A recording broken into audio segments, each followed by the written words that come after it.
दोस्तों, आज हम बात करेंगे एक ऐसे फिलोसोफर की जिनके आइडियाज ने पूरे 20वीं सेंचुरी को हिला कर रख दिया। फ्रीडरिच नीत्शे, एक जर्मन फिलोसोफर और कल्चरल क्रिटिक जिन्होंने 19वीं सेंचुरी में बहुत ही धमाकेदार बातें कही।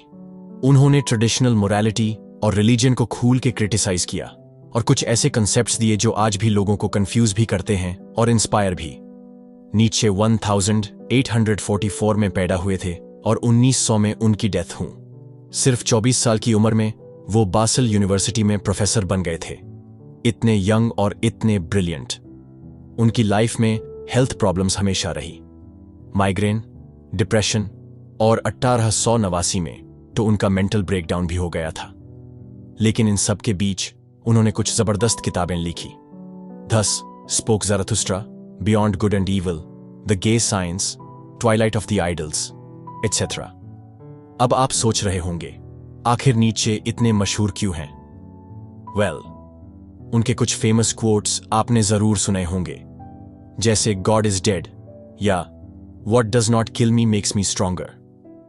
इनफैक्ट ये लास्ट वाला कोट तो आजकल जिम टी शर्ट से लेके केली क्लार्कसन के गाने तक में सुनने को मिलता है। हां, ये लाइन नीत्शे की ही है, केली क्लार्कसन ने नहीं बनाए। नीत्शे के आइडियाज थोड़े कॉम्प्लेक्स हैं, पर हम यहां उनके साइकोलॉजी और फिलॉसफी के इंपॉर्टेंट एस्पेक्ट्स को सिंपल लैंग्वेज में समझेंगे। चलिए शुरुआत करते हैं एक शॉर्ट इंट्रो से। नीत्शे कौन थे और क्या सोचते थे?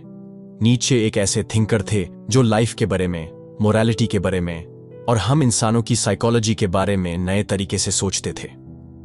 उन्होंने बोल्ड स्टेटमेंट्स दिए, जैसे गॉड इज डेड, जिसका मतलब यह नहीं कि भगवान की लिटरल डेथ हो गई, बल्कि ये कि मॉडर्न सोसाइटी में लोगों का बिलीफ इन गॉड कमजोर पड़ चुका है। इसी तरह उनके और कॉन्सेप्ट्स हैं will to power, Übermensch, superman, overman और इटर्नल रिकरेंस। ये टर्म्स अभी अजीब लग रहे होंगे, पर अगले आधे घंटे में हम इन सबको डिकोड कर देंगे। इस पॉडकास्ट में हम नीत्शे के मेजर कॉन्सेप्ट्स को ब्रेक डाउन करेंगे, समझेंगे उनकी सोच मोरालिटी, रिलीजन, कल्चर और इंडिविजुअलिज्म के मामले में क्या थी, और सबसे इंपॉर्टेंट, हम कनेक्ट करेंगे नीत्शे की फिलॉसफी को आज की जिंदगी से, चाहे वो करियर स्ट्रगल्स हो या आइडेंटिटी क्राइसिस, हसल कल्चर का प्रेशर हो या एक कैओटिक वर्ल्ड में मीनिंग ढूंढने की बात। चलिए शुरू करते हैं नीत्शे का सफर। सबसे पहले एक क्विक बैकग्राउंड। फ्रीडरिक नीत्शे का जन्म 1824 में जर्मनी में हुआ था। बचपन से ही वो बहुत इंटेलिजेंट थे, लेकिन उनकी लाइफ आसान नहीं थी। पिताजी का देहांत जब नीत्शे सिर्फ 5 साल के थे तब हो गया, और उनकी परवरिश उनकी माँ और आंटी ने की। यंग एज से ही नीत्शे ने फिलॉसफी और म्यूजिक में इंटरेस्ट दिखाया। इमेजिन कीजिए एक यंग लड़का जो चर्च मिनिस्टर बने की जगह शोपेनहावर जैसी फिलॉसफर की किताब the world as will and representation पढ़ के फैसिनेट हो रहा है। शोपेनहावर ने एकदम पेसिमिस्टिक, निराशावादी फिलॉसफी दी थी कि लाइफ बेसिकली दुख से भारी है। नीत्शे ने पहले इस पेसिमिज्म को इम्प्रेस कर लिया, पर आगे चलकर उन्होंने अपना खुद का अलग रास्ता चूज किया। 24 साल की उम्र में नीत्शे बसल यूनिवर्सिटी में प्रोफेसर बन गए, फिलॉलॉजी लिटरेचर स्टडी के। सोचो, 24 साल, जिस उम्र में हम में से बहुत लोग अपनी पहली नौकरी शुरू करते हैं, नीत्शे ऑलरेडी प्रोफेसर बन चुके थे। उन्होंने एकेडमिक करियर शुरू किया, बट उनका दिल एकेडेमिया के रिजिड रूल्स में ज्यादा टिक नहीं पाया। कुछ ही साल बाद हेल्थ इश्यूज की वजह से उन्हें प्रोफेसरशिप छोड़नी पड़ी। फिर शायद इसी आजादी ने नीत्शे को पूरा टाइम दिया अपनी फिलॉसफी डेवलप करने का। 1870 और 1880 में उन्होंने अपने मोस्ट इंपॉर्टेंट काम लिखे। उनकी राइटिंग स्टाइल बड़ी अलग थी, काफी एफोरिस्टिक, छोटे छोटे पंची स्टेटमेंट्स, पोएटिक और कभी कभी काफी अटैकिंग। उनके शब्दों में एक आग थी जो पढ़ने वाले को जगा देती थी। नीत्शे की पर्सनल लाइफ काफी अप्स एंड डाउन से भरी रही। उनकी दोस्ती फेमस कंपोजर रिचर्ड वागनर के साथ हुई, पर बाद में दोनों के विचारों में क्लैश हुआ और दोस्ती टूट गई। उन्हें लाइफ टाइम कोई रोमांटिक रिलेशनशिप सेटल्ड नहीं मिला। एक लू सालोमे नाम की इंटेलेक्चुअल से उनका कनेक्शन था, पर वो भी कॉम्प्लिकेटेड रहा। Health problems, chronic migraines, eyesight issues, stomach problems उनके साथ साया बनकर चले। 1889 में तुरिन, इटली की एक स्ट्रीट पर उनका मेंटल ब्रेकडाउन हुआ। कहते हैं, शायद मिथ ही हो, कि उन्होंने एक घोड़े को मार खाते देखा तो उसे गले लगाकर रोते हुए गिर पड़े। यह दिखाता है कि उनका दिल कितना सेंसिटिव था, इवन दो वो इतनी हार्ड फिलॉसफी लिखते थे। ब्रेकडाउन के बाद उनकी बची खूची जिंदगी उनकी बहन की देखरेख में गुजरी। डिमेंशिया जैसा कंडीशन था। 1900 में 55 साल की उम्र में उनकी डेथ हो गई। यह कहानी थोड़ी ट्रेजिक जरूर है, लेकिन इसी लाइफ के एक्सपीरियंसेस ने नीचे को वो इंसाइट दिए जिससे उन्होंने कुछ रेवोल्यूशनरी आइडियाज प्रपोज किए। उन्होंने लाइफ के सफरिंग को बहुत क्लोजअप से देखा और फिर भी एक फिलॉसफी निकाली जो लाइफ को यस कहने की बात करती है। इतना ही नहीं, नीचे का स्टाइल एकदम इरेवरेंट था। मतलब उन्होंने हर चीज पे सवाल उठाया, खुदा पे, मोरालिटी पे, सोसाइटी के हर्ड मेंटालिटी पे। वो एक तरह से इंटेलेक्चुअल रेबल थे। आज हम उनके 4 सबसे बड़े कॉन्सेप्ट्स देखेंगे: will to power, Übermensch, eternal recurrence और गॉड इज डेड। इनके थ्रू हम नीचे की सोच को समझेंगे। रेडी? Let's dive in. सबसे पहला concept, will to power. Hindi में बोलें तो शक्ति की इच्छा या सत्ता की इच्छा, लेकिन सिर्फ पावर या सत्ता वर्ड से आप ये समझना बिठाना की बात सिर्फ पॉलिटिकल पावर या दूसरों पर राज करने की हो रही है। नीचे का विल टू पावर एक बहुत ही फंडामेंटल चीज है। उनकी नजर में ये हर इंसान के अंदर की एक बेसिक ड्राइव है। उन्होंने कहा कि हर इंसान के अंदर एक इरेशनल फोर्स है जो हमारी डिजायर्स और मोटिवेशंस को चलाती है। मतलब ये कोई कॉन्शियस डिसीजन नहीं, एक जबरदस्त अंदर से उभरने वाली इच्छा है अपने आप को बढ़ाने की, अपनी ताकत महसूस करने की। अब पावर सुन के आप सोच सकते हैं कि यह तो बड़ा एग्रेसिव कॉन्सेप्ट होगा, जैसे किसी और को डोमिनेट करना या फिजिकल पावर। हां, यह उस फॉर्म में भी दिखता है कभी कभी। विल तो पावर का एक साइड है डोमिनेशन वाला, जहां लोग दूसरों को दबा के अपनी जीत चाहते हैं। इसका नेगेटिव मिसयूज भी हो सकता है, जैसे हिस्ट्री में डिक्टेटर्स ने अपने विल टू पावर को वायलेंट तरीके से इंपोज किया। लेकिन नीचे इसको सिर्फ नेगेटिव चीज की तरह नहीं देखते थे। उन्होंने बताया कि विल टू पावर को हम क्रिएटिविटी और सेल्फ मास्टरी में भी चैनल कर सकते हैं। यानी हर कोई अपने अंदर जीतने की इच्छा रखता है, पर यह जीत का मतलब हर किसी के लिए अलग हो सकता है। किसी के लिए अपने आप को सुधारना, सेल्फ इंप्रूवमेंट सबसे बड़ी जीत है। किसी और के लिए नए इन्वेंशंस बनाना, आर्ट बनाना, अपने आप को एक्सप्रेस करना is the will to power at work. आप खुद सोचिए, आपको लाइफ में कब फीलिंग आती है कि yes I am powerful in a good way? शायद जब आप एक टफ एग्जाम क्रैक करते हो, या आपने जिम में अपने पिछले रिकॉर्ड से ज्यादा वेट उठाया, या फिर जब आप किसी की मदद करके अपने अंदर एक अच्छा फीलिंग महसूस करते हो। यह सब विल टू पावर के ही मैनिफेस्टेशंस हैं। नीचे की फिलॉसफी में पावर से मतलब ग्रोथ, एक्सपेंशन, एक्सेलेंस से है। उनका कहना था कि life in general is about striving to grow and dominate challenges.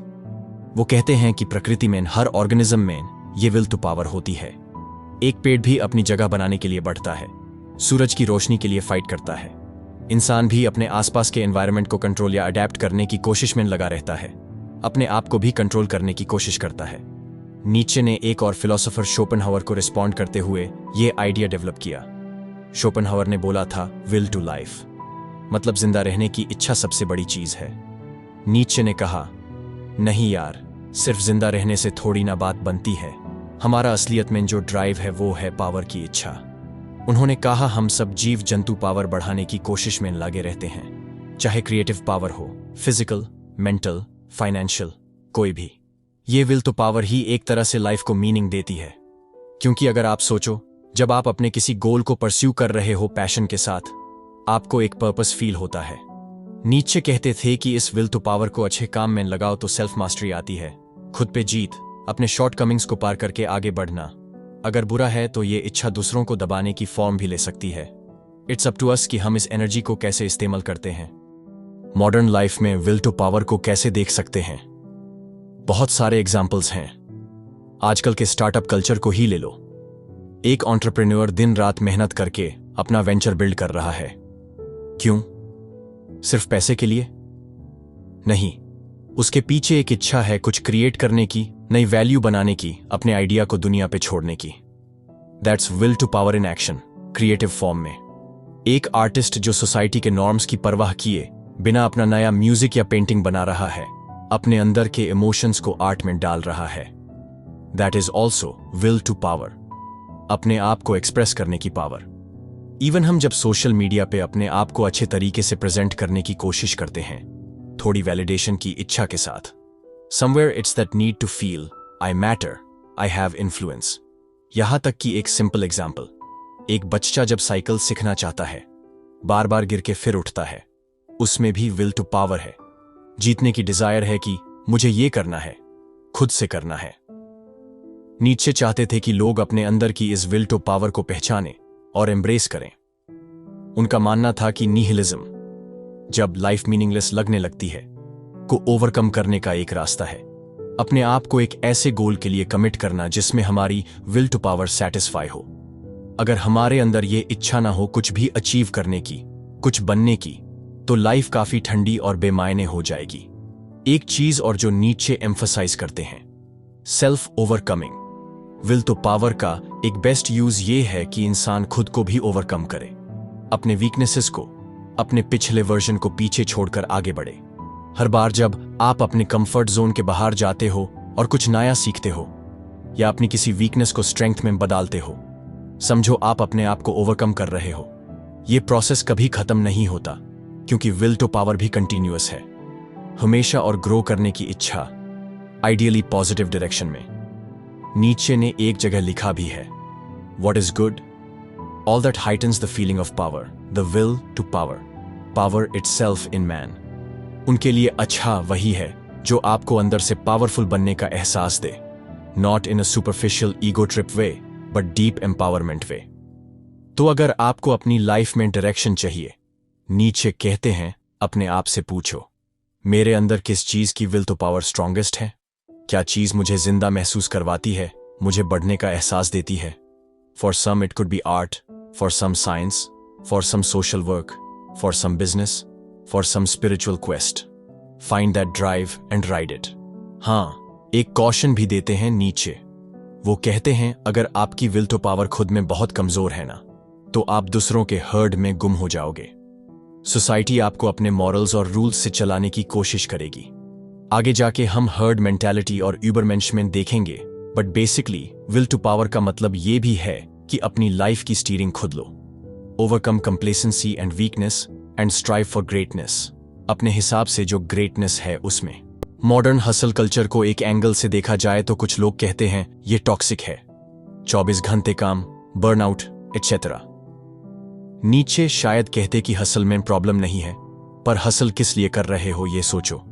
अगर सिर्फ सोसाइटी के प्रेशर या पैसे के पीछे भाग रहे हो बिना किसी हायर एम के, तो फिर तुम्हारी विल टू पावर डाइल्यूट हो रही है। तुम एक क्राउड का पार्ट बन गए जो बस कंपटीशन कर रही है ब्लाइंडली। पर अगर तुम कॉन्शियसली अपने जीवन को एक मिशन की तरह देख के मेहनत कर रहे हो, अपने आप को हर दिन बेटर कर रहे हो, then you are living the will to power in a life-affirming way. It can give you immense strength and resilience. आपने वो quote तो सुना ही होगा, What does not kill me makes me stronger.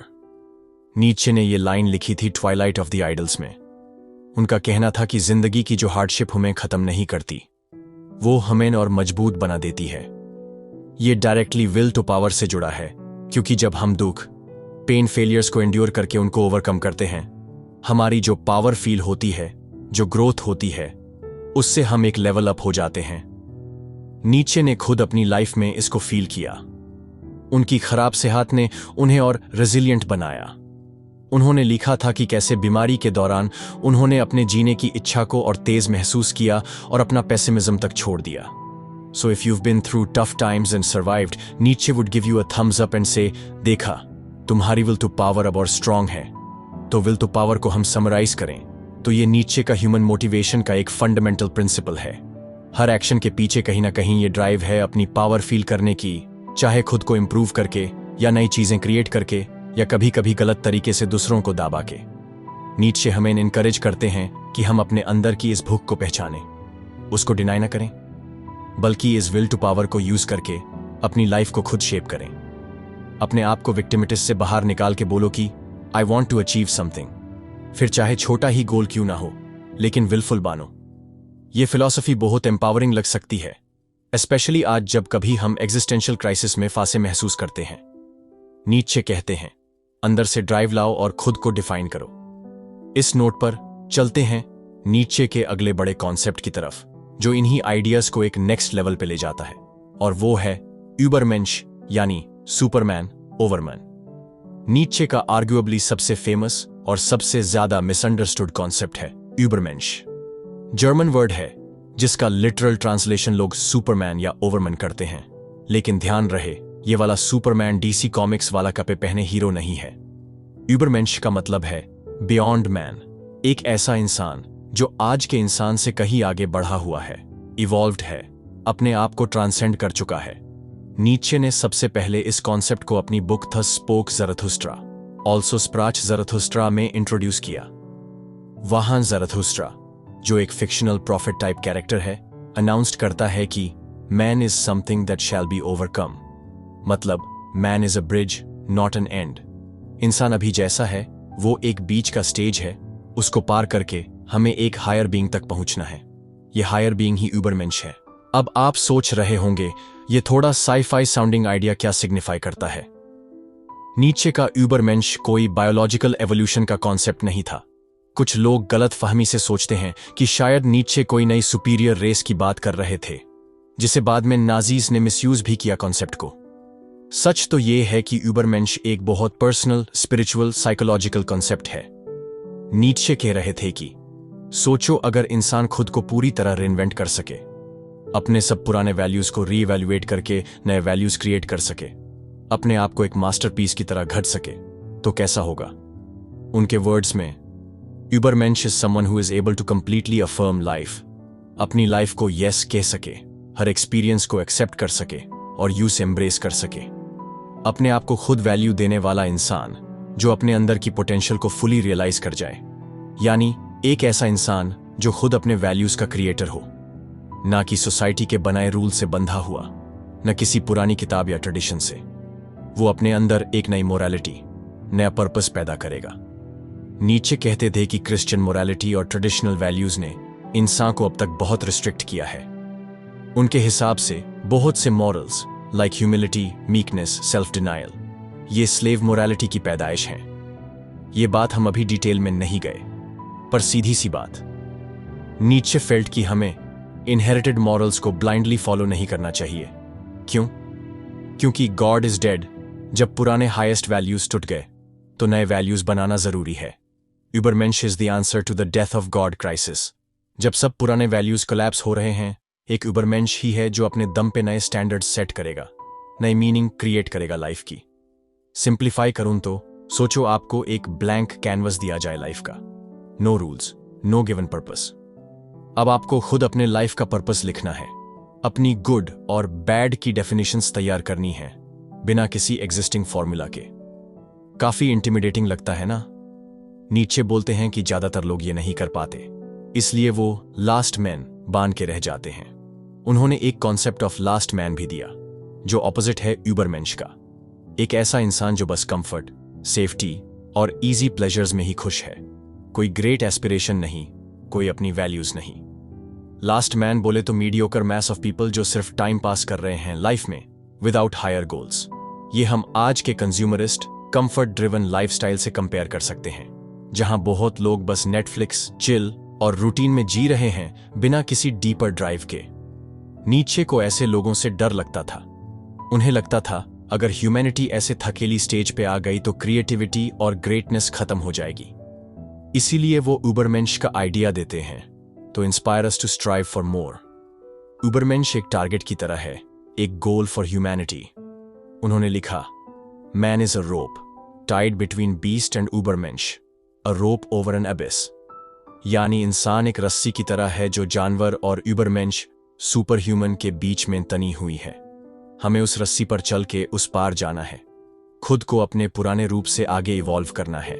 ये एवोल्यूशन सिर्फ साइंटिफिक टर्म्स में नहीं है, बल्कि वैल्यू सिस्टम और माइंडसेट का एवोल्यूशन है। यूबरमेंश की क्वालिटीज क्या होंगी? नीचे डायरेक्टली लिस्ट तो नहीं देते, पर उनकी राइटिंग्स से हमें एक इमेज मिलता है।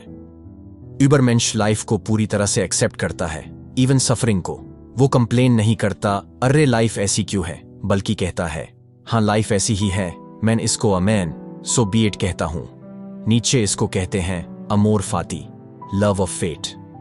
यूबरमेंश हर चीज को अच्छी बुरी अपने ग्रोथ का पार्ट मान के गले लगाता है।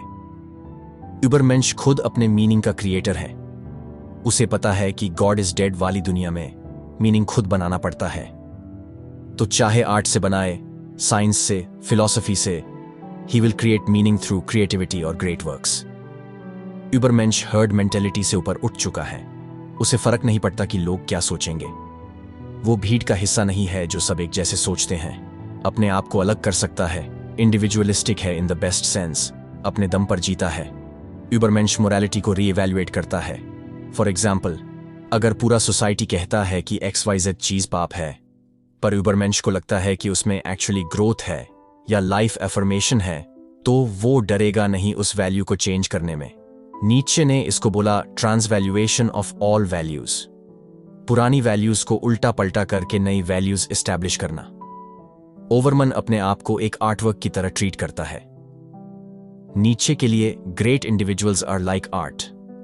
वो लिखते हैं कि बिकम हु यू आर, यानी अपने ट्रू पोटेंशियल को पहचानो और उसको बनाओ। जैसे एक मूर्ति आकार में आने से पहले मूर्ति वाला पत्थर तराश तराश के बनाता है, वैसे ही यूबरमेंश खुद को तराशेगा। अपनी स्ट्रेंथ्स, टैलेंट्स को नर्चर करके, अपनी वीकनेसेस को ट्रांसफॉर्म करके वो एक मास्टरपीस इंडिविजुअल बनेगा। सुनने में बड़ा लॉफ्टी लग रहा है, मुझे पता है। हो सकता है आप सोचो यार ये सब तो ठीक है, पर रियल लाइफ में कौन ऐसे जी पाता है। नीचे को भी पता था कि यूबरमेंश कोई आसानी से नहीं आता। शायद ये एक आइडियल है जो कभी फुली अचीव ना हो, पर टारगेट रखने से भी प्रोग्रेस होती है। ये कॉन्सेप्ट बेसिकली एक एस्पिरेशनल विजन देने के लिए था। मॉडर्न कॉन्टेक्स्ट में देखूं तो मुझे कई एग्जाम्पल्स दिमाग में आते हैं जो थोड़े बहुत यूबरमेंश वाइब्स देते हैं। Not that anyone is a perfect Übermensch, but कुछ लोग अपनी सेल्फ ओवरकमिंग की जर्नी से इंस्पायर करते हैं। जैसे think of individuals like Elon Musk. I know बहुत हाइप होता है, पर देखो उन्होंने स्पेस ट्रैवल और इलेक्ट्रिक कार्स में जो पुश किया, पूरी इंडस्ट्री के नॉर्म्स को ब्रेक करके अपने विजन को रियलिटी बनाना। That's a kind of will to create new values. या फिर मलाला यूसुफजाई को देख लो। बचपन में गोली खा के भी वो लड़े पढ़ाई के अधिकार के लिए, खुद एक सिंबल बन गई करेज का। She overcame fear and even death attempt to stand for her values. Nietzsche शायद मलाला जैसे लोगों को यूबरमेंश इन स्पिरिट बोलते, क्योंकि उन्होंने अपने लाइफ को एक हायर पर्पस दिया, खुद की लिमिट को ब्रेक किया। महात्मा गांधी भी एक एग्जाम्पल है। अपने कंफर्ट, करियर सब छोड़ के एक नई मॉरल वैल्यू सिस्टम के साथ जीना, नॉन वायलेंस, ट्रूथ और पूरी दुनिया को इन्फ्लुएंस करना। उन्होंने भी हर्ड मेंटालिटी, ब्रिटिश रूल के सामने झुकना, उसको ब्रेक करके अपना अलग पाथ दिखाया। ये सब परफेक्ट एग्जाम्पल्स नहीं हैं नीचे के कंसेप्ट के, और नीचे ने खुद कोई ऐसा पर्सन पॉइंट आउट नहीं किया कभी, पर आप समझ रहे होंगे। बात यह है कि यूबरमेंश एक प्रोसेस है खुद को ट्रांसेंड करने का और एक नया इंसान बनने का। हर बार जब आप लाइफ में बड़े ऑब्स्टिकल पार करके अपनी एक नए वर्जन निकालते हो, थोड़ा बहुत यूबरमेंश बन रहे हो। क्या हम सबको यूबरमेंश बनना चाहिए? नीचे तो कहते थे यस, अटेम्प्ट करना चाहिए। It's like aiming for the stars. शायद पूरा न मिले, पर काफी दूर तक पहुंच जाओगे। एक्चुअली उनके एक पोएटिक लाइन है, one must still have chaos in one self to give birth to a dancing star. मतलब अपने अंदर थोड़ा केओस, खलबाली, जुनू रखना जरूरी है एक चमकता हुआ सितारा पैदा करने के लिए। यानी अपने अंदर के कन्वेंशनल थॉट्स को थोड़ा तोड़ मरोड़ के ही हम कुछ नया और अमेजिंग पैदा कर सकते हैं। Übermensch is that dancing star born from our inner chaos and courage। एक और इंटरेस्टिंग चीज, नीचे जब ये सब लिख रहे थे, they were also subtly giving a message कि don't fall for herd mentality। Society में बहुत प्रेशर होता है फिट इन होने का। 25 से 35 की एज ग्रुप में तो खासकर करियर एक टेम्पलेट फॉलो करना है, शादी, घर, एटसेट्रा। नीचे probably would have said, दोस्तों अपना खुद का रास्ता बनाओ, यूबरमेंश बनो, अपने स्टैंडर्ड सेट करो। हो सकता है लोग पहले पागल कहें या अपोज करें, बट अगर तुम्हारे वैल्यूज लाइफ अफर्मिंग हैं तो स्टिक टू देम। इसमें एक कॉन्फिडेंस और इंडिविजुअलिटी की बात है जो आज के टाइम मेंटल हेल्थ के लिए भी अच्छी हो सकती है। बहुत से लोग दूसरों की एक्सपेक्टेशंस के प्रेशर में स्ट्रेस ले लेते हैं, अपनी आइडेंटिटी क्राइसिस में फेज रहते हैं। मैं ये कर रहा हूं क्योंकि मैं चाहता हूं या बस सोसाइटी चाहती है? वहां नीचे का ये कॉन्सेप्ट एकदम रेलेवेंट हो जाता है। वो हमें अपना खुद का मीनिंग फोर्ज करने को कहते हैं, बिना एक्सटर्नल वैलिडेशन की परवाह किए। हां, थोड़ा सा कॉशन, नीचे के कुछ आइडियाज को लोगों ने गलत भी समझा है। यूबरमेंश को नाजीज ने एक रेसिस्ट सुपीरियरिटी के जस्टिफिकेशन के लिए यूज किया, जो कि नीचे का मतलब बिल्कुल नहीं था। उनकी सिस्टर ने, जो नाजी सपोर्टर थी, नीचे की राइटिंग्स को डिस्टॉर्ट करके प्रेजेंट किया था आफ्टर हिज डेथ। पर अगर आप एक्चुअल नीचे पढ़ें तो वो रेशियल सुपीरियरिटी की बात बिल्कुल नहीं कर रहे, वो स्पिरिचुअल एंड कल्चरल सुपीरियरिटी की बात कर रहे थे। किसी भी रेस का इंसान यूबरमेंश बन सकता है अगर वो अपने अंदर वो करेज और क्रिएटिविटी ला पाए। नो, नीचे कोई आर्यन सुप्रेमेसी नहीं प्रमोट कर रहे थे यहां। वो एक पर्सनल ग्रेटनेस की बात कर रहे थे जो हम सब अचीव कर सकते हैं अपने अपने तरीके से। तो आज के कॉन्टेक्स्ट में हम अपने आप से पूछ सकते हैं, मेरे लिए यूबरमेंश जैसा बनना क्या होगा? शायद इसका मतलब है कि मैं अपने लाइफ के सबसे बड़े चैलेंजेस को एक अपॉर्चुनिटी की तरह देखूं खुद को रीडिफाइन करने की। जैसे अगर मेरा करियर अनएक्सपेक्टेडली क्रैश हो गया, मैं दुखी होकर गिव अप करने की जगह कहूं कि अच्छा, ये मौका है कुछ नया बनने का, जो मैं पहले सोच भी नहीं रहा था। पर्सनल री इन्वेंशन, नीचे इज बिग ऑन दैट। उन्होंने खुद अपने आप को कई बार री इन्वेंट किया अपनी राइटिंग में। उनकी हर किताब का टोन दूसरा है। Summing up, Übermensch is Nietzsche's call to all of us to become the heroes of our own life story. इतना खुशमंद या डर के बंधन से जीना छोड़ो और अपने जीवन को कुछ ऐसा बनाओ कि जब आप खुद पीछे मुड़ के देखो तो बोले, वाह, मैंने खुद को पीछा नहीं खींचा, बल्कि अपने आप को भी हर कदम पर मैंने बनाया। It's a very empowering if challenging vision, और जिसे हम आजकल सेल्फ एक्चुअलाइजेशन या best version of your self कहते हैं ना, यूबरमेंश उसका नीचे वाला वर्जन ही है। Be the best you even if it means breaking some old rules. That's Übermensch. चलिए अब एक और बड़ा इंटरेस्टिंग कॉन्सेप्ट जो नीचे ने दिया उसकी तरफ बढ़ते हैं। ये थोड़ा फिलोसॉफिकल थॉट एक्सपेरिमेंट जैसा है। Eternal recurrence. अब जरा अपनी इमेजिनेशन की घोड़ी को दौड़ाइए और सोचिए, क्या होगा अगर आपको पता चले कि आप जो जिंदगी अभी जी रहे हो, यही लाइफ आपको बार बार अनंत इन्फिनिटली दोहरानी पड़ेगी। हर एक खुशी का पल, हर एक दर्द जो अब तक हुआ है और जो आगे होगा, सब कुछ एग्जैक्टली सेम सीक्वेंस में आपको फिर से जीना पड़े लाखों करोड़ बार, बिना किसी बदलाव के। स्केरी सोच है ना? इसी कॉन्सेप्ट को नीचे ने इटर्नल रिकरेंस या इटर्नल रिटर्न के नाम से प्रपोज किया। उन्होंने द गे साइंस और थस स्पोक ज़रथुस्ट्रा में इसका जिक्र किया। कहानी है कि नीचे को यह आइडिया एक दिन स्विस एल्प्स में हाइके करते हुआ आया। उन्होंने इसको एक थॉट एक्सपेरिमेंट की तरह पेश किया। उन्होंने लिखा, सोचो, एक रात एक डीमन तुम्हारे सबसे अकेले लम्हे में आके बोले, ये जो जिंदगी तुम अब जी रहे हो, जो कुछ तुमने जिया है, वो तुम्हें फिर से जीना होगा, और फिर से इन्फिनिट टाइम्स। कोई नई चीज नहीं होगी, हर छोटा बड़ा पल एग्जैक्टली रिपीट होगा। ये चांदनी, ये स्पाइडर, तुम्हारा ये मोमेंट, सब कुछ फिर से होगा। एग्जिस्टेंस की घड़ी को बार बार उल्टा घुमाया जाएगा और तुम उसके साथ घूमोगे। क्या तुम इस डीमन को सुन के जमीन पे गिर के अपने दांत पीस के श्राप दोगे उसे? या तुमने कभी कोई इतना जबरदस्त पल जिया है कि तुम कहोगे, अरे ये तो देवता है, इससे मैंने कभी कुछ इतना डिवाइन नहीं सुना। ये लाइंस काफी ड्रामेटिक हैं क्योंकि नीचे पोएट भी थे। In simple terms, eternal recurrence एक टेस्ट है। टेस्ट किस चीज का? टेस्ट ये कि क्या हम अपनी लाइफ को इतना होल हार्टेडली एक्सेप्ट करते हैं कि अगर वो रिपीट भी होनी पड़े इन्फिनिट लूप में तो हमें चलेगा। नीचे कहते हैं ये सोच के हर इंसान अपने जीने का तरीका इवैल्यूएट कर सकता है। अगर ये ख्याल आपको क्रश कर देता है, आप सोचते हो, ओ गॉड, ये मेरी लाइफ इतनी दुखड़ है या इतनी बेकार है कि मुझे दोबारा जीनी पड़े तो मैं सह नहीं पाऊंगा, तो दैट्स अ साइन कि आप अपनी लाइफ में शायद वो नहीं कर रहे जो आपको ट्रू फुलफिलमेंट दे सके।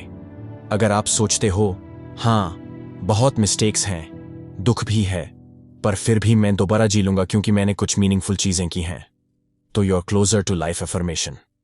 और अगर आप सोचते हो, वाओ मेरी लाइफ इतनी ऑसम है कि मैं खुशी खुशी इन्फिनिट टाइम्स जी सकता हूं, then bam, you are affirming life at the maximum. Nietzsche बोलते हैं, eternal recurrence is a litmus test for how much you say yes to life. इसको थोड़ा फिलोसॉफिकली समझे, नीचे काफी अगेंस्ट थे। आइडिया था कि असली रियलिटी कहीं और है, जैसे स्वर्ग, हेवन या नेक्स्ट लाइफ एटसेट्रा। बहुत फिलोसोफर्स और रिलीजन्स बोलते हैं कि ये दुनिया तो एक टेम्पररी पड़ाव है, असली मुक्ति तो कहीं और मिलेगी। नीचे कहता है, नोप, यही है अब तुम्हारी लाइफ, इसी को हेवन या हेल बनाना तुम्हारे ऊपर है। इटर्नल रिकरेंस एक मेटाफोर है इस बात को एम्फसाइज करने के लिए। If you live as though this life is all there is and it might recur again and again, तो आप हर मोमेंट को कितनी वैल्यू दोगे? It pushes you to fully live each moment instead of thinking अगला मौका मिल जाएगा तो कर लेंगे। जरूरी नहीं है कि नीचे एक्चुअल मेटाफिजिकल क्लेम कर रहे थे कि यूनिवर्स साइक्लिक है। कुछ लोग उनको लिटरली भी लेते हैं, पर मोस्टली स्कॉलर्स मानते हैं कि ये एक थॉट एक्सपेरिमेंट ही था। पॉइंट ये है, how well disposed would you have to become to yourself and to life to long for nothing more fervently than this ultimate eternal confirmation and seal. ये Nietzsche का खुद का सवाल है। मतलब कितना अच्छा जीना पड़ेगा कि आप खुद दिल से ये चाहो कि जो अब तक जिया है उसका इटर्नल कॉन्फर्मेशन मिल जाए, यही सब रिपीट होता रहे। ये सुन के कुछ लोग कहेंगे, भाई साहब मेरी तो एवरेज सी लाइफ है, ना इतने हाइज ना इतने लोज, दोबारा जीनी पड़े तो बोरिंग ही है। नीचे शायद कहते कि बेटा फिर लाइफ को थोड़ा और जियो, उसमें कुछ ऐसा करो कि तुम कह सको it was worth it. It's like a challenge to live life so fully and authentically that you'd be okay with living it again and again. आप इसे एक प्रैक्टिकल एक्सरसाइज की तरह यूज कर सकते हो। सोचो अगर आज रात आपको वो डीमन वाला मैसेज मिले, तो आप अपने आज के दिन के बारे में क्या सोचोगे? आपके आज के डिसीजंस कैसे थे? आपने जो टाइम स्पेंड किया, जो लोगों से इंटरैक्शंस किए, are you happy enough with them to do them on loop? अगर नहीं, तो maybe it's an indication कुछ बदलाव लेने का। ऑफ कोर्स रियल लाइफ में हम सब कॉम्प्रोमाइजेस करते हैं, सब परफेक्ट नहीं हो सकता, बट नीचे कहते हैं कि even the suffering, even the pain, अगर वो मीनिंगफुल है तो आप उसको भी एक्सेप्ट कर लोगे इटर्नल रिकरेंस में। अगर आप स्ट्रगल कर रहे हो किसी गोल के लिए जिसका आपको पर्पस लगता है, तो चाहे कितनी परेशानी हो, यू माइट स्टिल से ठीक है, वर्थ इट था, दोबारा भी कर लूंगा। पर अगर आप बस बिना पर्पस सफर कर रहे हो, से एक टॉक्सिक जॉब या रिलेशनशिप जिसमें ना खुशी है ना मीनिंग, तो ऑब्वियसली आप नहीं चाहोगे दोबारा जीना। तो फिर या तो उस सिचुएशन को चेंज करो, या उसमें मीनिंग ढूंढो, या छोड़ दो। नीचे हमें प्रोवोक करते हैं अपनी लाइफ की क्वालिटी और डायरेक्शन पे सीरियसली सोचने को। मॉडर्न लाइफ में इटर्नल रिकरेंस का क्या मतलब हो सकता है? एग्जाम्पल के लिए, आजकल बहुत लोग मोनोटोनस रूटीन में फेज हुए हैं, घर काम सो जाओ टाइप। कभी कभी लगता है लाइफ ही एक लूप बन गई है, इटर्नल रिकरेंस का थोड़ा बोरिंग वर्जन। नीचे वुड से, अगर लाइफ लूप जैसी लग रही है तो इंश्योर करो कि लूप इंटरेस्टिंग हो। मतलब डेली रूटीन में भी कुछ ऐसा डालो जिससे आप ग्रो करो, एंजॉय करो। इस कॉन्सेप्ट को बहुत से मोटिवेशनल कॉन्टेक्स्ट में भी कोट किया जाता है, live every day as if you'd have to live it again eternally. ये थोड़ा करपे दीएम वाइब देता है, पर डीपर है क्योंकि सिर्फ प्लेजर नहीं, पर्पस की बात करता है। मेंटल हेल्थ पर्सपेक्टिव से भी देख सकते हैं। कई लोग डिप्रेशन या एंजाइटी से गुजारते हैं तो सोचते हैं लाइफ मीनिंगलेस है। फ्रैंकल, एक साइकाइट्रिस्ट जिन्होंने कॉन्सेंट्रेशन कैंप सर्वाइव किया था, उन्होंने नीचे को कोट किया, he who has a why to live for can bear almost any how. जिसके पास जीने का क्यों है, वो हर कैसे को झेल सकता है। ये सीधा मीनिंग की पावर दिखाता है। अगर आपके पास एक वाई है तो आप रिपेटिटिव पेनफुल लाइफ भी झेल जाओगे, क्योंकि आपको पता है आप क्यों जी रहे हो। नीचे का इटर्नल रिकरेंस उसी चीज को टेस्ट करता है। आपका वाई स्ट्रांग है तो यूड से यस टू रिलिविंग लाइफ। अगर वाई नहीं है तो हर हाउ यानी स्ट्रगल भारी पड़ेगा। एक और एंगल, ग्रैटिट्यूड और माइंडफुलनेस। अगर मैं कहूं मुझे ये पल फिर से जीना पड़ेगा, तो मैं शायद इस पल को और ध्यान से जीना चाहूंगा, वरना हम यूजुअली प्रेजेंट मोमेंट को इतना नोटिस नहीं करते। So in a roundabout way, eternal recurrence pushes you to live in the present fully. अगर आप खुश हो तो खुशी फील करो पूरी तरह, ताकि याद रहे जब रिपीट हो। अगर दुखी हो पर उस दुख का अपने लिए कुछ मीनिंग है, जैसे आप किसी की हेल्प के लिए सैक्रिफाइस कर रहे हो, तो उसको भी अप्रिशिएट करो। यह कंसेप्ट सुनने में थोड़ा डरावना लग सकता है इनिशियली, क्योंकि इन्फिनिटी का थॉट हैवी है, पर नीचे ने इसको एक थॉट एक्सपेरिमेंट ही रखा। कहीं यह नहीं बोला कि यह सच में होगा। शायद उनके कुछ नोट्स में स्पेकुलेशन था कि शायद टाइम साइक्लिकल है etcetera, but mostly it's about the attitude. Finally Nietzsche पूछते हैं, अगर डीमन वाला सिचुएशन आता है, would you not throw yourself down and gnash your teeth and curse him? Or have you experienced a moment so tremendous that you'd say, "You are a God, and never have I heard anything more divine"? यानी, क्या आपकी life में कोई ऐसा एक भी पल है जिसके लिए आप कहोगे कि हां, अगर यह पल इन्फिनिट बार जीना पड़े तो भी चलेगा क्योंकि यह इतना खूबसूरत था? अगर हां, तो वही आपकी लाइफ की वैल्यू है। उसको बढ़ाओ और उस फीलिंग को हर पल तक ले जाने की कोशिश करो। इटर्नल रिकरेंस अल्टीमेटली हुमेन ये सिखाता है, लाइव ऑथेंटिकली एंड फुली। अपनी लाइफ ऐसे जियो कि अगर कल ग्राउंड हॉग डे वाली सिचुएशन हो जाए जिसमें एक ही दिन बार बार आप फेस करो, तो आप उस दिन को अच्छे से बिता सकते हो। इसका मतलब रेकलेस या हेडोनिस्टिक होना नहीं है, सिर्फ मजा मजा नहीं, बल्कि एक meaningful life. Even if that meaning includes struggle, love, loss, it's all good if it's truly yours. इस कॉन्सेप्ट के बाद नेचुरल प्रोग्रेशन यह है कि क्यों नीचे को यह सब कहना पड़ा। वो इसलिए क्योंकि उन्होंने ये गॉड इज डेड वाला इश्यू पॉइंट आउट किया था। जब पुराने सारे वैल्यूज कोलैप्स हो गए तो एक मॉरल वैक्यूम, एक मीनिंग का वैक्यूम आ गया।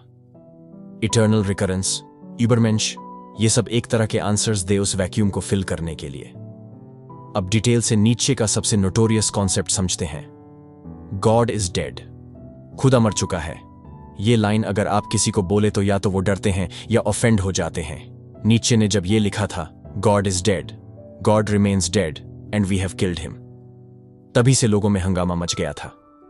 कई लोग सोचते हैं नीचे बस एक एजी एथिस्ट थे जो बोल रहे थे कि भगवान एग्जिस्ट नहीं करता, पर गॉड इज डेड का कॉन्टेक्स्ट कुछ और है। नीचे खुद को कभी सिंपल शब्द में एथिस्ट नहीं बोलते, बल्कि वो कहते हैं the last Christian died on the cross. उनका मानना था कि यूरोप की सोसाइटी ने अपने एक्शन से, अपने नए विश्वास से खुद ही भगवान को मार दिया है। यह लाइन आई थी द गे साइंस और फिर थस स्पोक ज़रथुस्ट्रा में। द गे साइंस में एक मार्ड मैन, पागल आदमी, मार्केट में जाके चिल्लाता है सुबह सुबह लैंटर्न लेके कि I see God, God is dead and we have killed him. लोग हंस रहे हैं उस पे जो शायद भगवान में बिलीव नहीं करते। This was niches dramatic way of saying Europe में एनलाइटनमेंट, विज्ञान और लॉजिक का एरा के बाद लोगों का ट्रेडिशनल गॉड पर बिलीफ टूट गया है। साइंस, रैशनैलिटी, सेक्युलर फिलॉसफी ने पुराने रिलीजियस वर्ल्ड व्यू को काफी हद तक खत्म कर दिया। नीचे के टाइम तक 19वीं सेंचुरी एंड वेस्टर्न यूरोप में क्रिश्चियनिटी के डॉगमा की पकड़ कमजोर पड़ रही थी। लोग चर्च कम जा रहे थे, बाइबल को लिटरल ट्रूथ नहीं मानते थे जैसे पहले मानते थे। ऐसे में नीचे डिक्लेयर करते हैं almost like a news, God is dead and we have killed him. We means हम मॉडर्न लॉग through our questioning and scepticism. अब इसका इंपैक्ट समझो। अगर गॉड, जो सबसे बड़ा वैल्यू था, मोरालिटी का सोर्स था, वो नहीं रहा तो फिर सब वैल्यूज का क्या? नीचे बोलते हैं everything that was built on this faith, like our entire European morality, is destined for collapse. मतलब जब फाउंडेशन ही हिल गया तो ऊपर की सारी बिल्डिंग भी गिरने वाली है। क्रिश्चियन मॉरल्स, पर्पस, मीनिंग सब सवाल के घाट पे आ गए। एकदम वैक्यूम क्रिएट हो गया। अब इस बोल सकते हैं नीचे को इस चीज का ना खुशी थी ना गम। वो इसको एक ऑब्जर्वेशन की तरह रख रहे थे कि भाई देखो, अभी तक तुम लोगों का जीवन एक बड़े नैरेटिव से जुड़ा था, eg God will reward, life has divine plan etcetera. पर अब वो नैरेटिव बिखर गया है। उन्होंने लोगों को झटका देने के लिए ये कहा ताकि सब जागें और सोचें अब क्या। इन्होंने मडमन से ये भी बुलवाया, how shall we comfort ourselves, the murderers of all murderers, what sacred games shall we have to invent, must we ourselves not become gods to appear worthy of it. यानी हमने पुराना भगवान खत्म कर दिया, अब अपने आप को कैसे संभलें? कौन से नए उत्सव या रूल्स बनाएंगे? क्या खुद हमें खुद ही भगवान बनाना पड़ेगा उसकी जगह भरने के लिए? नीचे का गॉड इज डेड एक्चुअली एक वार्निंग भी है। वो कह रहे हैं कि अगर हमने नए वैल्यूज क्रिएट नहीं किए तो हम निहिलिज्म यानी मीनिंगलेसनेस के दलदल में डूब सकते हैं। अगर कोई ऑब्जेक्टिव मोरालिटी या पर्पस नहीं तो बहुत लोग फ्रस्ट्रेट होकर कहेंगे तो फिर कुछ मतलब ही नहीं जीने का। ये डेंजर है। नीचे खुद को निहिलिज्म बिल्कुल पसंद नहीं था। उन्होंने तो अपना पूरा करियर नाइहिलिज्म से लड़ने के लिए लगाया। उन्होंने आइडेंटिफाई किया कि गॉड के कॉन्सेप्ट के बिना वेस्टर्न कल्चर एक क्राइसिस फेस करेगा। उनके हिसाब से उनका जमाना इस क्राइसिस के थ्रेशोल्ड पे था। एक्चुअली आपने देखा होगा 20वीं सेंचुरी में कितनी आइडियोलॉजिकल लड़ाई हुई। जब रिलीजन का होल्ड कम हुआ तो लोग कभी नेशनलिज्म को वर्शिप करने लगे, कभी फैसिज्म, कभी कम्युनिज्म। नए नए इज़म्स आए मीनिंग फिल करने के लिए। नीचे को कुछ हद तक ये चीज सेंस होती। सो गॉड इज डेड एक तरह से कल्चरल डायग्नोसिस है। आज इंडिया में शायद उतना अप्लाई ना करे जितना 19वीं सेंचुरी यूरोप में किया, क्योंकि यहां अभी भी काफी लोग रिलीजियस हैं। बट ग्लोबली देखा जाए तो मॉडर्न सेक्युलर सोसाइटीज में ये बात रेलेवेंट है। आज बहुत से लोग रिलीजन से दूर हैं, पर फिर वो अपनी एनर्जी कहीं और इन्वेस्ट करते हैं, जैसे पॉलिटिकल आइडियोलॉजी या फिर वर्क को ही अपना रिलीजन बना लेते हैं। For example hustle culture. कुछ लोग कहते हैं wall street is the new church and the dollar is God. मतलब लोग पैसा को ही सब कुछ मान के दिन रात उसके लिए मेहनत कर रहे हैं। या फिर social media validation is the new prayer. रोज इंस्टाग्राम पे जाकर अपने देवतास फॉलोअर्स से लाइक्स रुपए में ब्लेसिंग्स मांगते हैं। ये थोड़ा ह्यूमरस एनालॉजी है, बट पॉइंट ये कि जब ट्रेडिशनल गॉड का कॉन्सेप्ट कमजोर हुआ, ह्यूमंस ने अलग अलग चीजें अपनी वर्शिप की ऑब्जेक्ट बना ली। नीचे को यह सब एंटिसिपेटेड था कि ऐसा होगा, इसलिए उन्होंने कहा हमें नए मीनिंगफुल वैल्यूज खुद क्रिएट करने पड़ेंगे। इस गॉड इज डेड के बाद का जो एम्प्टी स्पेस है उसको यूबरमेंश आके फिल करेगा अपने नए आइडियल्स से। यह था उनका विजन। नीचे ने बहुत क्रिटिसाइज किया क्रिश्चियन मोरालिटी को। उनके हिसाब से क्रिश्चियन वैल्यूज जैसे humility, charity, equality of souls etcetera एक स्लेव मोरालिटी की निशानी है जो कमजोर लोगों ने पावरफुल लोगों के खिलाफ बनाई थी अपनी भड़ास निकालने को। वो काफी प्रोवोकेटिव क्लेम था। वो कहते थे कि ओरिजिनली गुड मतलब स्ट्रेंथ, पावर, नोबिलिटी हुआ करता था। ये मास्टर मोरालिटी इन एंशिएंट टाइम्स। फिर ओप्रेस्ड लोगों ने अपनी मजबूरी को वर्च्यू बना दिया, जैसे अच्छा इंसान वो है जो गरीब है पर फिर भी दयालु है, जो मर खा के भी माफ कर देता है etcetera. Nietzsche felt this morality glorified weakness and kept humanity mediocre. I know it sounds harsh, Nietzsche could be harsh. उनका यह मानना था कि with God out of the picture we don't have to accept that morality anymore. हम अपनी values वापस define कर सकते हैं, जहां ग्रेटनेस, एक्सेलेंस, क्रिएटिविटी, प्राइड, ये सारी चीजें फिर से पॉजिटिव हो सकती हैं। क्योंकि क्रिश्चियन फ्रेमवर्क में काफी चीजें दाबा दी गई थी। प्राइड को सिन बोला, गर्व पाप है। डिजायर को सिन बोला, एम्बिशन को सिन बोला। मीक इनहेरिट द अर्थ वाली बातीन। नीचे ने बोला हेल नो, ये सब ह्यूमन नेचर का पार्ट है।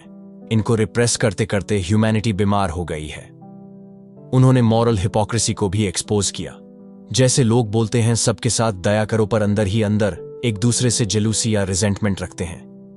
वो इसको रिसेंटिमेंट बोलते थे, French word for resentful feeling जो वीक लोग स्ट्रॉन्ग के खिलाफ पालते हैं दिल में चुपके से। उन्होंने on the genealogy of morals में ये सब डिटेल से डिस्कस किया। In short, God is dead बोल के नीचे शॉक देना चाहते थे कि जो मॉरल के प्यादे तुम पकड़ के बैठे थे वो गायब हो चुका है। अब खुद सोचो तुम्हारी जिंदगी की वैल्यू क्या है। उन्होंने ये स्टेटमेंट डिस्पेयर के लिए नहीं बल्कि एक्शन के लिए बोला। जैसे रात के 2 बजे बिजली चली जाए तो आप एकदम होश में आ जाते हो कि टॉर्च लाओ, मोमबत्ती जलाओ, वैसे ही जब उन्होंने बोला God is dead, they intended people to wake up and find their own light. उस समय बहुत लोगों को यह बात हजाम नहीं हुई। आज भी बहुत लोग नीचे को गलत समझते हैं, सोच के कि he was celebrating God's death. Truth यह है कि नीचे का टोन एक अफसोस का भी था। वो पूछते हैं इस डीड की ग्रेटनेस हमारे से संभाली नहीं जाएगी। लाइक हमने तो भगवान को हटा दिया, पर क्या हम उसके बर्डन को उठा सकते हैं? कहीं ऐसा ना हो कि हम फिसल जाएं रसातल में। और हुआ क्या? 20वीं सेंचुरी में फिलोसॉफिकल निहिलिज्म बहुत जगह देखने मिला। लोगों को कोई मीनिंग नहीं मिला तो कुछ डिस्ट्रक्टिव चीजें हुई। नीचे खुश नहीं होते ये देख के। वो चाहते थे लोग अपने आप को एलिवेट करें, नया मीनिंगफुल कल्चर बनाएं। उन्होंने आगे चल के ये भी बोला कि आर्ट और म्यूजिक एक ऑल्टरनेटिव हो सकते हैं स्पिरिचुअल एक्सपीरियंस के। नीचे खुद म्यूजिक कंपोजर भी थे और आर्ट लवर थे। उन्हें लगता था कि जब ऑर्गेनाइज्ड रिलीजन फेड हो रही है तो शायद art can be the new Dionysus, Greek god of art and chaos, जिसको हम फॉलो करके लाइफ में मीनिंग और एक्सटेसी पा सकते हैं। सो गॉड इज डेड का message in practical terms, don't rely on handed down meaning. खुद अपना मीनिंग ढूंढो, अपने वैल्यूज को क्वेश्चन करो। आजकल के यूथ में ये चीज बहुत दिख रही है। बहुत से यंग लोग अपने मजहब, परंपरा सबको क्रिटिकली देखते हैं, ब्लाइंड फॉलो नहीं करते। वो नया मिक्स बनाते हैं अपनी बिलीफ्स का। किसी को स्पिरिचुअल बट नॉट रिलीजियस होना है, कोई किसी कॉज को अपना मिशन बनाता है। एसेंशियली हम अपने खुद के गॉड्स क्रिएट कर रहे हैं, चाहे आइडियल्स की फॉर्म में या गोल्स की फॉर्म में, क्योंकि पुराने गॉड्स हर किसी के लिए रेलेवेंट नहीं रहे। नीचे वुड नॉड एंड से, यप, आई टोल्ड या। Just make sure you create वर्दी गॉड्स, नॉट फेक आइडल्स। उन्होंने एक टर्म यूज किया था, न्यू आइडल्स, जिसमें उन्होंने कॉशन किया कि कहीं हम गलत चीजों को वर्शिप न करने लगे, जैसे नेशनलिज्म, मनी, एटसेट्रा।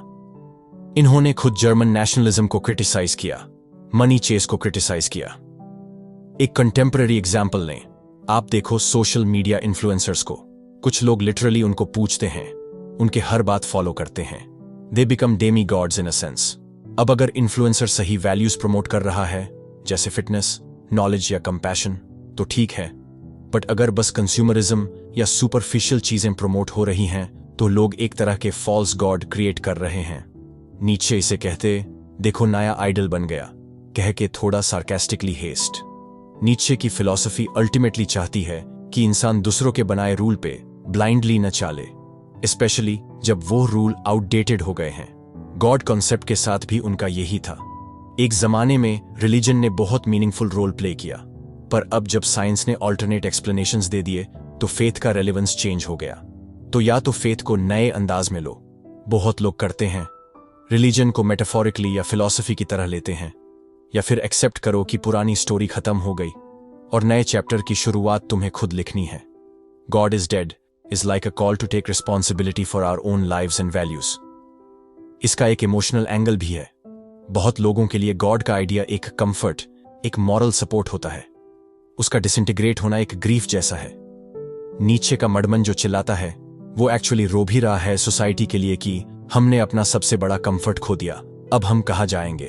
तो अगर आप पर्सनली इस फेज से गुजरे हैं जहां आपका पुराना बिलीफ टूट गया, चाहे रिलीजियस हो या किसी इंसान या इंस्टीट्यूशन पर बिलीफ, आप रिलेट कर सकते हैं इस फीलिंग से। लेकिन नीचे यहां पे रुकने नहीं देते, वो आगे पुश करते हैं, क्रिएट अगेन। उन्होंने बोला to create new values that even the lion can not do. एक मेटाफोर था जिसमें ह्यूमन स्पिरिट को लायन, चाइल्ड वगैरह से कंपेयर किया।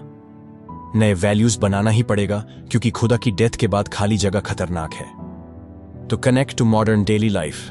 आप नोटिस करोगे बहुत से लोग आजकल एग्जिस्टेंशियल थेरेपिस्ट्स, लाइफ कोचेस वगैरह के पास जा रहे हैं अपना मीनिंग ढूंढने। Why? Because earlier meaning often came pre-packaged. Follow your family's religion, do what society expects, you'll get meaning. अब सबको फ्रीडम है अपना रास्ता चुनने की, पर उस फ्रीडम के साथ कंफ्यूजन और एंजाइटी भी आती है। लोग पूछते हैं, What's the point of my hustle? मैं ये 9 से 5 की जॉब क्यों कर रहा हूं? मैं क्यों जी रहा हूं? बस पैसा कमाने के लिए या कुछ और? ये एग्जिस्टेंशियल क्वेश्चंस हर एक को कुछ ना कुछ लेवल पे सताते हैं, चाहे हम कितना ही डिस्ट्रैक्ट हो जाए नेटफ्लिक्स या पार्टीज से। इवेंचुअली रात को तकिए पे सिर रख के ये ख्याल आ ही जाता है कभी, What do I really believe in or live for? नीचे के पास इसका आंसर स्ट्रेट फॉरवर्ड नहीं था। वो एक फॉर्मूला दे देते तो फिलोसोफर थोड़ी कहलाते, फिर तो बाबा बन जाते। बट उन्होंने डायरेक्शन दिखाई, अपना आंसर खुद बानो। इसमें उन्होंने हमारे लिए कुछ टूल्स दिए, जैसे अब तक हमने डिस्कस किए, विल टू पावर, अपने अंदर की ड्राइव को फॉलो करो। यूबरमेंश, खुद को नए लेवल पे ले जाओ, नए वैल्यूज क्रिएट करो। इटर्नल रिकरेंस, अपनी लाइफ को ऐसे एवेल्युएट करो जैसे हर मोमेंट इंपॉर्टेंट है। ये सब मिलके एक फ्रेमवर्क बनाते हैं जिससे आप निहिलिज्म को अवॉइड करके नए मीनिंग बना सकते हो। यानी गॉड की जगह आप खुद अपने लाइफ के गॉड हो सकते हो, in the sense of being the source of values. ये कोई ईगो ट्रिप नहीं है, बल्कि रिस्पॉन्सिबिलिटी है। नीचे कहते थे, freedom is the will to be responsible for ourselves. उन्होंने एक जगह लिखा है कि आजादी का असली मतलब अपनी रिस्पॉन्सिबिलिटी उठाना है, अपने ऊपर जिम्मेदारी लेना कि मैं अपनी लाइफ के लिए अकाउंटेबल हूं। गॉड के डेथ के बाद ये रिस्पॉन्सिबिलिटी और बढ़ जाती है, क्योंकि अब कोई डिवाइन प्लान नहीं जिसे ब्लेम करें या ट्रस्ट करें। We have to shape our destiny as if we are in charge. It's a heavy but empowering thought. So to sum up, God is dead. Nietzsche ने एक फ्रेज में पूरी modern dilemma को पकड़ लिया। पुरानी बिलीफ सिस्टम्स टूट रहे हैं, नए अभी बाने नहीं, बीच में हम हवा में लटक रहे हैं। इसका सॉल्यूशन है कि हम अपनी क्रिएटिविटी, अपनी विल से नए तरीके से जीना सीखें। नीत्शे की फिलॉसफी इसी की तरफ हमें गाइड करती है, चाहे इनडायरेक्टली थ्रू प्रोवोकेटिव एफोरिज्म्स। अब हमने नीत्शे के 4 बड़े आइडियाज कवर कर लिए: will to power, inner drive, Übermensch, self overcoming individual, eternal recurrence, life affirmation test और God is dead, decline of old values. इन सबको जोड़ के देखें तो एक बहुत ही पावरफुल मैसेज निकालता है।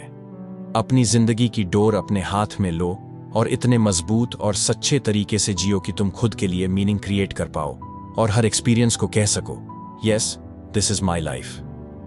नीत्शे चाहते थे कि हम हर्ड, भेड़ चाल की नींद से जागें और एकदम जिंदा तरीके से जिएं। उन्होंने ह्यूमन साइकोलॉजी को बहुत गहरे से समझा और बताया कि हम कैसे अपने आप को फूल करते हैं, जैसे मॉरल सुपीरियॉरिटी दिखाते हैं पर अंदर से खुद पावरफुल बनना चाहते हैं, और कैसे हम खुद को इंप्रूव कर सकते हैं।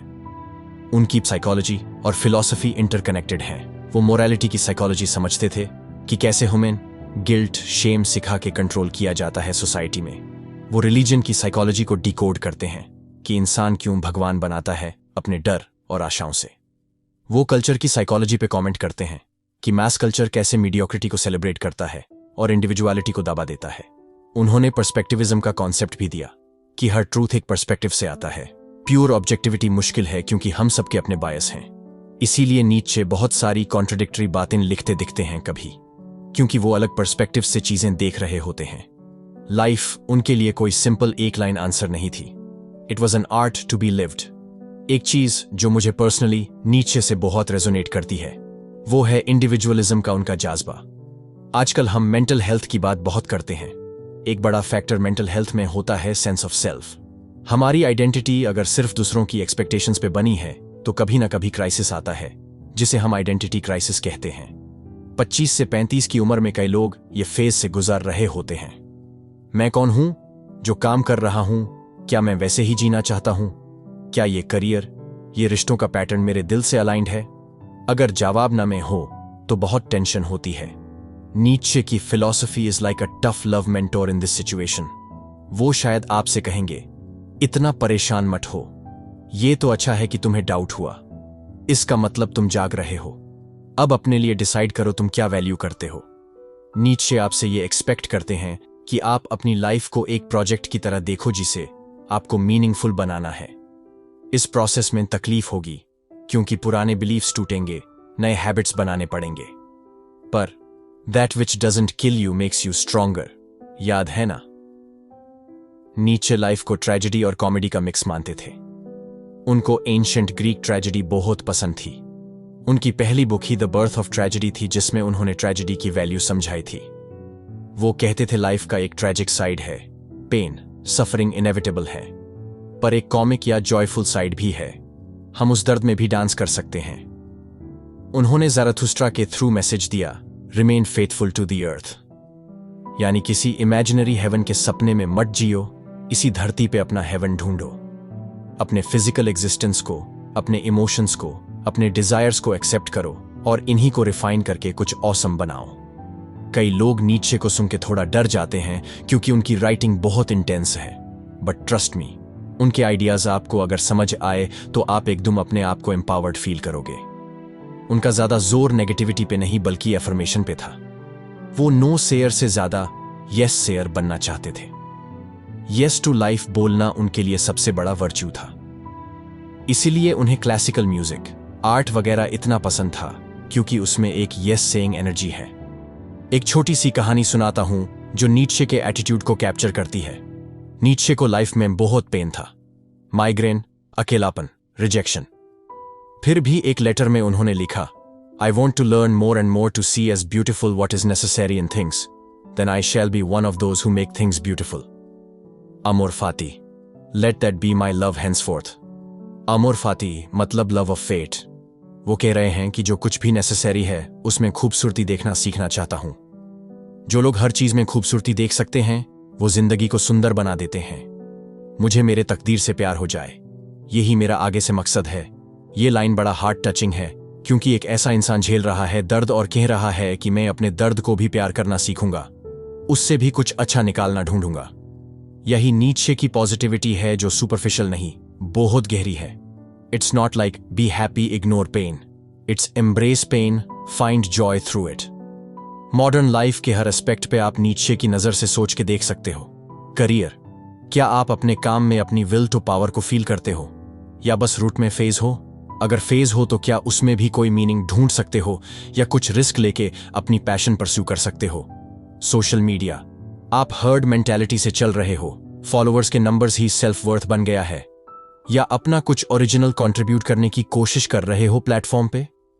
नीचे होते तो शायद कहते भाई अपने आप को एक्सप्रेस कर, बट वैलिडेशन के पीछे मत मर, वरना तू लास्ट मैन बन जाएगा जो बस छोटी छोटी चीजों में खुश होके प्रोग्रेस भूल गया। रिलेशनशिप्स, नीचे ने मैरिज वगैरह पे भी कमेंट किया। उन्हें शादी इंस्टीट्यूशन इतना पसंद नहीं था, वो खुद सिंगल थे। बट मैं ये बोलूंगा, रिलेशनशिप्स में भी एक दूसरे को ग्रो करने दो। विल टू पावर अगर दोनों में है तो एक हेल्थी चैलेंज की तरह यूज करो, एक दूसरे को सपोर्ट करो सेल्फ ओवरकमिंग में। नीचे जैसा बंदा अगर थेरेपिस्ट होता तो बोलता कोडिपेंडेंट मत बानो, दोनों अपने अपने अस्तित्व को खोलिए फिर साथ आओ। मेंटल हेल्थ, नीचे कि अपनी मेंटल हेल्थ टूट गई एंड में, बट आयरॉनिकली उनके आइडियाज आज थेरेपी में यूज होते हैं, Frankl's logotherapy etcetera. The emphasis on finding meaning in suffering and having a why to live is super useful for anyone feeling down. कभी life में बहुत लो फील करो तो याद कर सकते हो कि अगर मेरे जीने का कोई पर्पस है, चाहे छोटा सा ही, पर इंपॉर्टेंट है मेरे लिए, तो मैं ये फेज पार कर सकता हूं। ये माइंडसेट बहुत हेल्प करता है डिप्रेशन से निकालने में। साथ में प्रोफेशनल हेल्प भी लेना चाहिए ऑफ कोर्स। नीचे खुद अपने डिप्रेशन से लड़ते थे बाय राइटिंग, और अपने आप को फिलोसोफर का मिशन या काम देते रहते थे। That was his why. और ह्यूमर की बात करें, नीचे की राइटिंग में एक डार्क ह्यूमर भी है। जैसे उन्होंने एक बार कहा, in heaven all the interesting people are missing. Point यह था कि जो लोग लाइफ को फुली जीते हैं, इंटरेस्टिंग लोग, वो शायद कन्वेंशनल हेवन के लिए क्वालिफाई नहीं करते क्योंकि उन्होंने कुछ रूल्स तोड़े होंगे। तो उनके हिसाब से हेवन शायद बोर लोगों से भरा होगा। ऐसी छोटी छोटी विटी चीजों से वो अपने पॉइंट हमें सोचने पर मजबूर करते हैं। एक और कोट मुझे याद आता है, in individuals insanity is rare, but in groups, parties, nations, epochs, it is the rule. Nietzsche ने यह बोला था कि अलग अलग व्यक्ति अक्लमंद हो सकते हैं, पर जब वो भीड़ बन जाते हैं तो उन पे पागलपन सवार हो जाता है। ये कितनी सच्ची बात है ना? सोशल मीडिया मॉब को देख लो, या पॉलिटिकल रैलीज में जोश में आई भीड़ को देख लो। एज एन इंडिविजुअल हम शायद रीजन कर ले, पर झुंड में जाके हम इरेशनल हो जाते हैं। इसलिए वो हेड से बचने को कहते हैं, think for your self, even if it means standing alone sometimes. Finally, नीचे के लिए फिलॉसफी सिर्फ बुक्स की चीज नहीं थी, जीने की चीज थी। उन्होंने अपने लिए एक फ्रेज यूज किया, एक फिलॉसफर ऑफ शायद। वो सर्टेनिटी पे भरोसा नहीं करते थे, हमेशा एक्सप्लोर करते थे नए एंगल्स। ये हमें भी सीखना है कि जिंदगी में कभी अटल आंसर्स नहीं मिलेंगे, पर सवाल पूछते रहना और ग्रो करते रहना ही जिंदा रहने की निशानी है। They want us to be yes sayers who, despite all the confusion and pain, say, फिर भी मैं जी रहा हूं और मैं अपने जीने को एक मास्टरपीस बनाऊंगा। तो दोस्तों, नीचे की कहानी और विचार हमें यह याद दिलाते हैं कि जीना एक आर्ट है और हम सब इस आर्ट के आर्टिस्ट हैं। उन्होंने हमें चैलेंज किया कि हम कन्वेंशनल सोच से बाहर निकले, अपने आप को पहचाने और लाइफ को एकदम दिल से जिएं। 4 बड़े कंसेप्ट्स हमने कवर किए। विल टू पावर, अपने अंदर की एम्बिशन, इच्छा, ड्राइव, उसे पहचानो और कंस्ट्रक्टिव डायरेक्शन दो। जिंदगी की गाड़ी का इंजन है ये, इसका इस्तेमाल करके अपने आप को एम्पावर करो, नए गोल्स अचीव करो। चैलेंजेस आएंगे पर जो नहीं मारता वो मजबूत बनाता है, इसको याद रखना। यूबरमेंश, ऐसा इंसान जो अपने आप को ट्रांसेंड करके नई वैल्यू क्रिएट करता है। बेस्ट वर्जन ऑफ यू का एक बोल्ड विजन। इसका मतलब है खुद के लिए सोचो, खुद को बनाओ, कभी स्टैग्नेट मत हो। अपने आइडियल्स इतने उच्च रखो कि उन तक पहुंचते पहुंचते भी तुम एवरेज से बहुत ऊपर उठ जाओ। इटर्नल रिकरेंस, एक थॉट एक्सपेरिमेंट जो पूछता है, अपनी लाइफ को इतना वर्थ बना सकते हो कि तुम उसको इन्फिनिट बार जीना चाहो? अगर नहीं, तो आज कोशिश करो कुछ ऐसा करने की जिससे तुम कह सको, हां ये पल के लिए सारी जिंदगी भी रिपीट करनी पड़े तो चलेगा। यानी करपे दीम विद अ ट्विस्ट। हर दिन को इन सब को जोड़ के देखें तो एक बहुत ही पावरफुल मैसेज निकालता है। अपनी जिंदगी की डोर अपने हाथ में लो और इतने मजबूत और सच्चे तरीके से जियो कि तुम खुद के लिए मीनिंग क्रिएट कर पाओ और हर एक्सपीरियंस को एक्सेप्ट करते हुए कह सको, yes, this is my life. नीचे चाहते थे कि हम भीड़ छाल की नींद से जागें और एकदम जिंदा दिल से जिएं। उन्होंने ह्यूमन साइकोलॉजी को गहराई से समझा और बताया कि हम कैसे कभी कभी खुद को धोखा देते हैं, जैसे मोरल सुपीरियरिटी दिखाना पर अंदर से पावर की इच्छा रखना, और कैसे हम खुद को इंप्रूव कर सकते हैं। गॉड इज डेड, पुराने बिलीफ्स और एब्सोल्यूट मॉरल वैल्यूज का कोलैप्स। मतलब सोसाइटी ने जो चीज एक जमाने में सैक्रोसैंक्ट मानी थी, जैसे बिब्लिकल मोरालिटी, वो अब यूनिवर्सल नहीं रहा। इसका नतीजा ये कि एक मोरल मीनिंग वैक्यूम पैदा हो गया। ये नीचे का वेकअप कॉल है कि हम निहिलिज्म, बेकार की फीलिंग में ना डूब जाएं। इंस्टेड गॉड की डेथ को समझ के नए आइडियल्स खुद एस्टैब्लिश करें, अपने विल टू पावर और क्रिएटिव स्पिरिट से। उन्होंने वार्न किया था कि बिना नए वैल्यूज के पूरी मोरालिटी कोलैप्स हो सकती है। तो दोस्तों, अपने जीवन में धीरे से ही सही, पर अपने प्रिंसिपल्स और पर्पस को डिफाइन करो, क्योंकि पुरानी पत्थर की लकीरें टूट चुकी हैं, नए रास्ते तुम्हें खुद बनाने हैं। अब सवाल उठता है, हम अपनी डेली लाइफ में नीचे की बातों को कैसे लागू करें? मेरा मानना है कि चाहे हम हार्डकोर फिलॉसफी ना भी पढ़ें, फिर भी इन आइडियाज से इंस्पिरेशन ले सकते हैं। लाइफ की नेक्स्ट बार कोई आइडेंटिटी क्राइसिस आए तो याद करना कि अपनी आइडेंटिटी को तुम खुद घड़ सकते हो। तुम्हारे पास्ट, तुम्हारे सोसाइटी की एक्सपेक्टेशंस, सबको एक तरफ रख के सोचो what you want to become. कोई करियर डिसीजन लो तो सिर्फ सेफ ऑप्शन या स्टेटस के लिए मत जाओ। यह भी देखो कि इसमें तुम्हारी विल टू पावर कितनी है, तुम कितने पैशनेट और अलाइव फील करोगे। जब फेलियर मिले तो हताश होकर गिव अप मत करो। What doesn't kill you makes you stronger को ट्रूली अप्लाई करो और सीखो कि इस फेलियर से कैसे ग्रो कर सकते हैं। सोशल मीडिया के जमाने में कभी कंपैरिजन से परेशान हो तो सोचो नीचे क्या कहते। शायद वो हंसता और बोलता, भीड़ के पीछे भगने से बेटर है अपनी अलग पहचान बनाओ। तुम्हारे लाइफ का मीनिंग इंस्टाग्राम के लाइक्स डिसाइड नहीं कर सकते, यह तुम्हें खुद करना है। इन शॉर्ट, अपनी पावर को आउटसोर्स मत करो, न भगवान को, न सोसाइटी को, न किसी और को। It's your responsibility and also your privilege to craft a meaningful life for your self. Nietzsche की फिलॉसफी एक दो एज तलवार की तरह है, एक तरफ चैलेंजिंग, दूसरी तरफ एम्पावरिंग। शुरू में डर लगता है सुन के गॉड इज डेड या निहिलिज्म की बातें, पर अंत में वो हमें स्ट्रॉन्गर, फ्रीयर और ज्यादा क्रिएटिव देखना चाहते थे। वो चाहते थे कि हम लाइफ को एक सेलिब्रेशन की तरह जिएं, पूरी ऑथेंटिसिटी के साथ। उनका अपना मंत्रा अमोर फती था, फेट से प्यार करो। जो भी लाइफ लाती है उसको एक आर्टिस्ट की तरह यूज करो अपनी स्टोरी लिखने के लिए। उनके शब्दों में, he who has a why to live for can bear almost any how. जिसके पास जीने की कोई वजह है वो कैसे भी जी लेगा।